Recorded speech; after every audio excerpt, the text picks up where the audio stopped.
Po, unë jam konë në luftë 2001, edhe këtë ato jam konë në vitë partë frontit.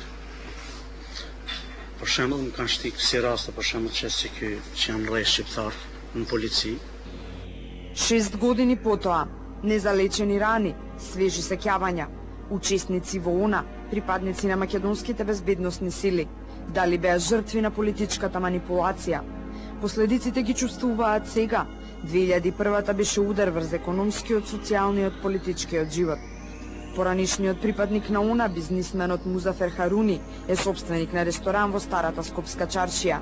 Вели, никогаш не било полошо. Mundet më konë ma mirë vetëm qofse invalid të luftës, familjet e dëshmorëve, edhe biznismen shqiptar,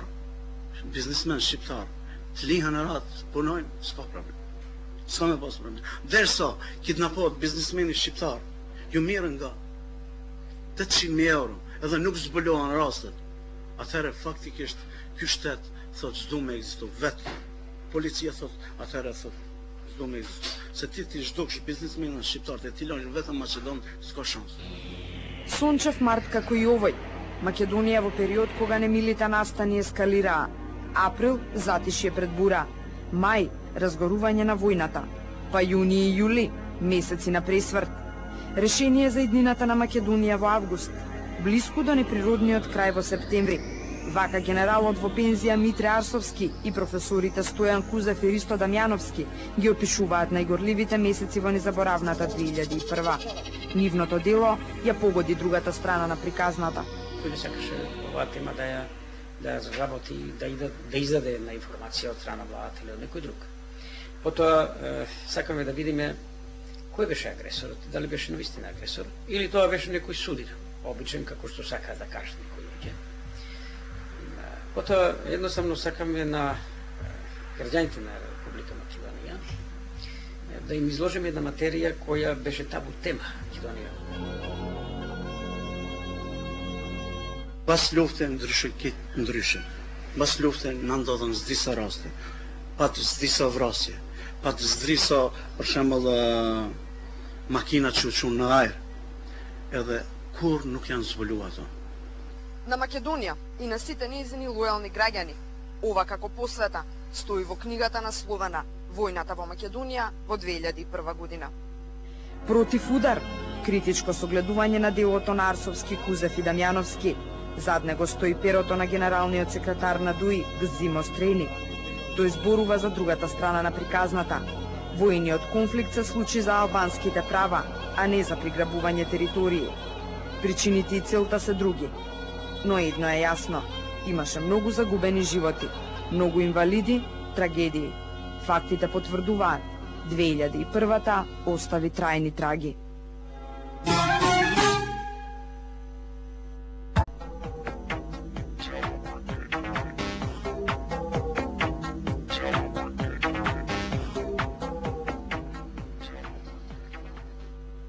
Утре Тетово се обидува да се организира собир што би требало да биде присветување на настаните под Кале 2001 година.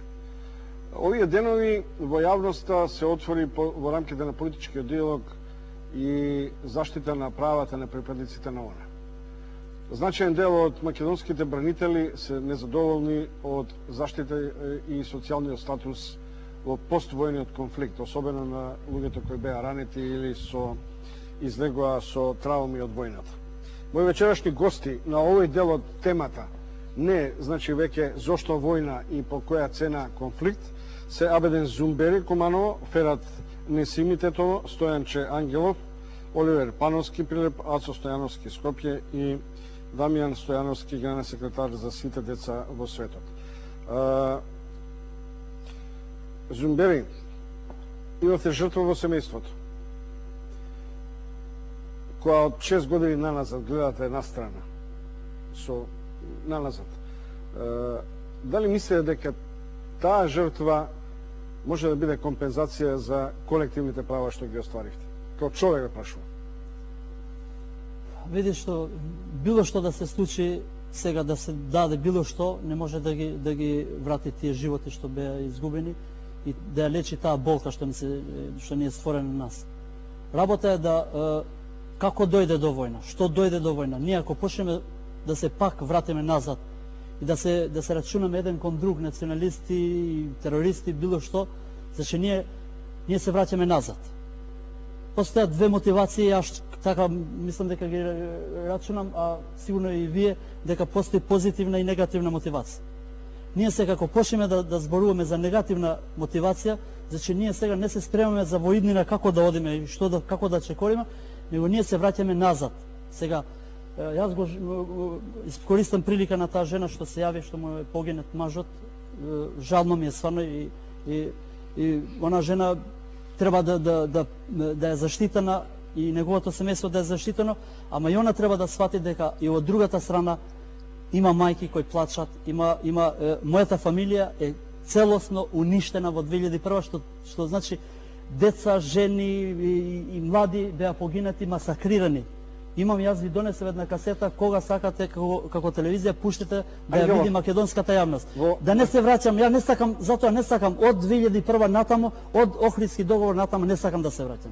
Не сакам да се потсеќам на тие грди војувања. Сега да не влегуваме кој во право, што во право, затоа треба една цела емисија да се кажат само мотивите за тоа зашто дојде ова.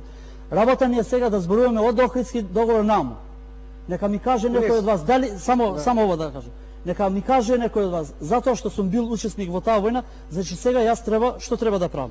Да ја напуштам ова земја, да работам за ова земја или да бидам нормален човек како вие? Ако значи зашто да одговарам? Затоа што земете го микрофонот. Фамилија.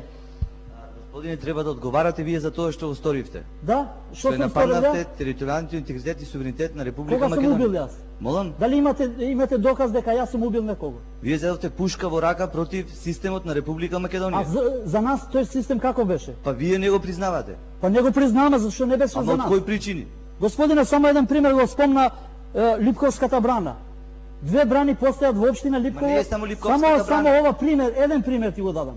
Добро. Две брани постојат, поминуваат низ Липково, сите македонски села и Куманово надоле примаат вода за пиње, цела општина Липково нема ни канализација ни вода за пиење.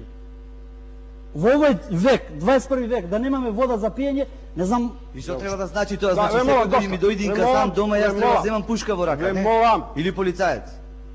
Доволно.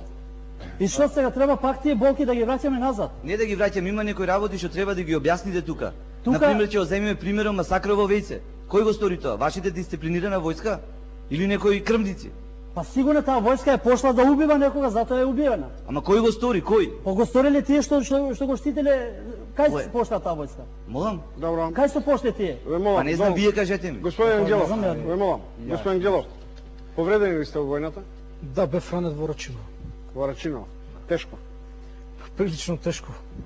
Во десниот бел дроб, притоа куршумот минувајќи низ моето тело, оштетил крвен сап поголем, дојде до силно крвавење, крвта буквално ми истече низ уста со силен шум. Десната страна не ја чувствувам. Дали сте сега рехабилитиран? Многу. Исто како порано. Вака ми делувате здраво, живо, право. Да, затоа што во моментот кога бев ранет, бев полн со енергија и бев многу добро трениран, а и после тоа продолжив понатаму со тренинг, не се предадов. Кој ви излече од... Доктор Караѓозов ми го спаси животот во државна болница. А од таму ми извлекол колегите. Местото каде што паднав, сам не можев да мрднам ниту еден метар, ми извлекол моите колеги, припадниците на тигрите. Од рафал или од снайпер? Бев погоден со еден куршум 7,62 пута 54, тоа или некој снайпер или митрлес.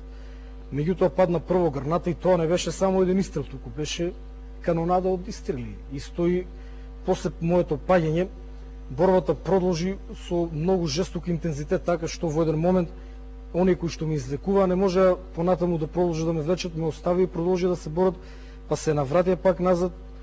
И јас, откако мене извлекол, тие од таму уште едно половина час не можеле да се излечат, бидејќи борбата беше навистина жестока. Ја видовме солзата на малечката од семејството Зембери, ја чувме личната траума на сопругата на еден од загинатите. Може да ја видиме вашата рана? Сега да се солечам? Може, како не. Може. Нема да биде незгодно? Не. Да беше снимено, јас и понудив. Ќе биде